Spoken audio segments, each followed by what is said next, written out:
Let me get one thing out of the way before we even start, because it's the part nobody tells you. The drink that may be quietly draining your testosterone isn't some obvious villain in a can. For a lot of men over 40, it's something they reach for every single morning, thinking they're doing themselves a favor. I'll tell you exactly what it is before this video is over, and once you see it, you won't unsee it. I'm not a doctor, and this isn't medical advice. I'm a men's health educator, and for years I've sat across from men in their 40s, 50s, and 60s who feel the same three things creeping in. The energy that used to be automatic now has to be forced. The drive, in every sense of that word, has gone quiet. And the strength that used to come easy in the gym or just carrying groceries up the stairs feels like it's slipping. So they change their training, they change their sleep, they try a supplement they saw somewhere. And all of that can matter, but almost nobody looks at what's in the glass. What you drink day after day, year after year, is one of the most underrated levers you have over your hormones. So let's go through the 5 drinks that may be working against your testosterone, and then the 3 that can actually support it. Stay with me to the end, because the last supportive drink is the cheapest one on the list, and it's probably already in your kitchen. Let's start with the obvious one that men love to defend. Alcohol. Now, I'm not here to be the fun police, and a single drink on a Friday is not going to wreck you. But here's the mechanism, because the mechanism is what matters. When you drink regularly, your body prioritizes clearing that alcohol out of your system over almost everything else, and that includes hormone production. Heavy and consistent drinking is linked to lower testosterone and higher levels of a hormone that works against it.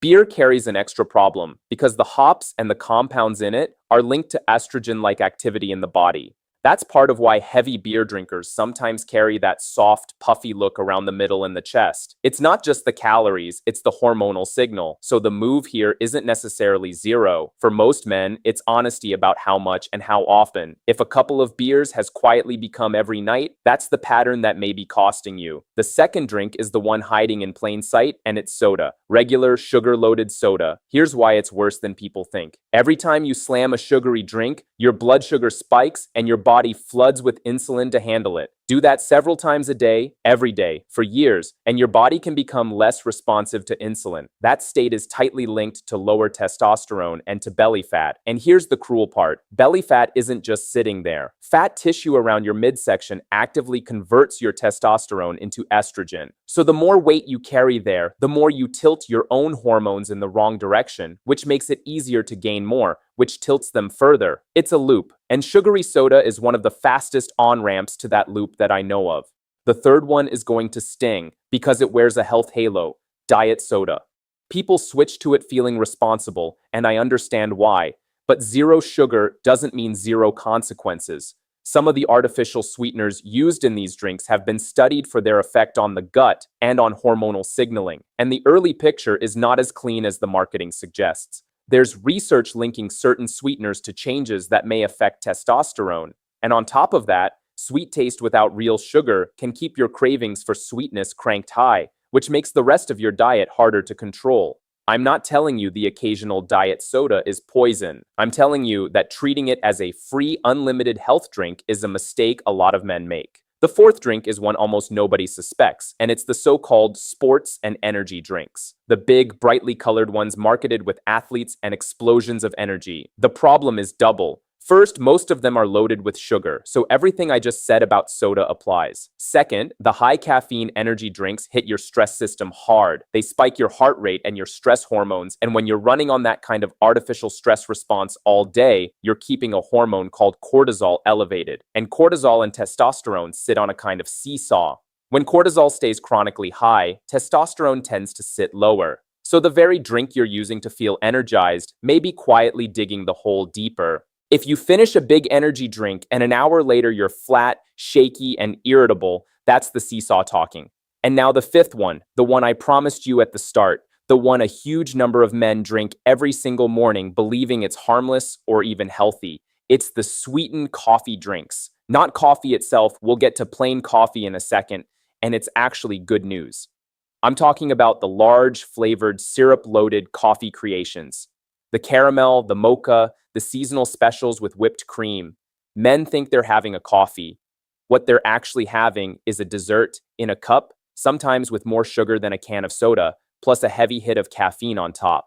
So you get the blood sugar problem and the cortisol problem stacked together first thing in the morning on an empty stomach every day for years. That daily ritual you never question may be one of the most consistent hormonal headwinds in your whole routine. And the fix isn't giving up your morning cup, it's changing what's in it, which brings us to the better side of this. And if you want faster, longer lasting results, I've put the exact natural support I recommend in the link below this video. So let's talk about what to pour instead, because this is where you get to take back some control.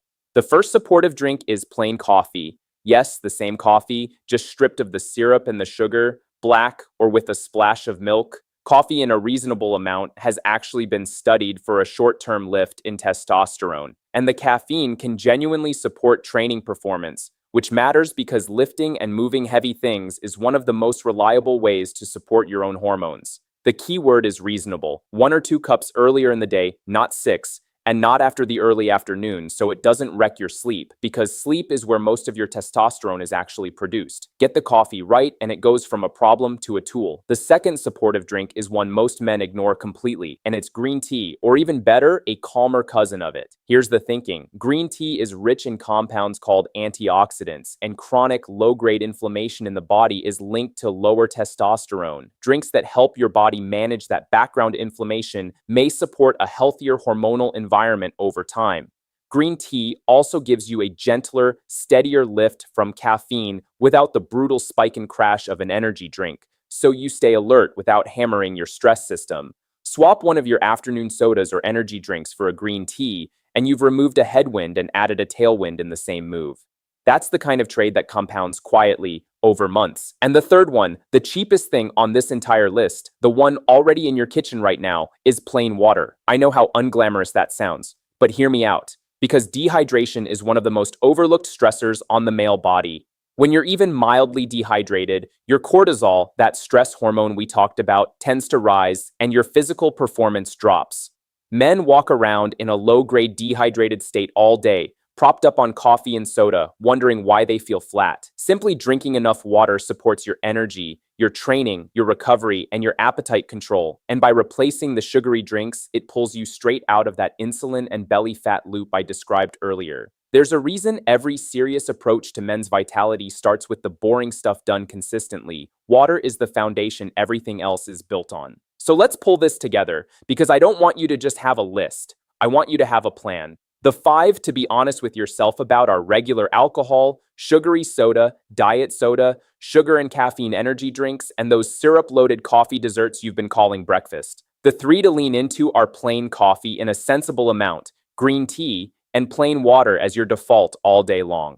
You do not have to be perfect. Hormones don't respond to one perfect day, they respond to the average of what you do for weeks and months. So pick the one drink on that bad list that you have most often and just start there. Trade it for one on the good list. Let that win settle in, then trade the next. That's how real, lasting change actually happens, not in a dramatic overhaul you quit in a week, but in steady swaps you barely notice until one day you realize your energy came back. Because that's the whole point of this. The man who feels strong, clear, and driven at 55 didn't get there by accident, and he didn't get there through one magic trick. He got there by stacking small, smart decisions, including the simple question of what he puts in the glass several times a day. You have more control over this than anyone ever told you. If this gave you a clearer picture of what's been working against you, and you want the exact natural support I personally recommend to help speed this up and make it last, it's waiting for you in the link below this video. Go take a look while it's on your mind. Take care of yourself. Start with one small swap today, and remember, you're more in charge of your own vitality than you've been led to believe. This is general educational information and not medical advice. So for anything specific to your health, talk with a qualified professional who knows your situation. I'll see you in the next one.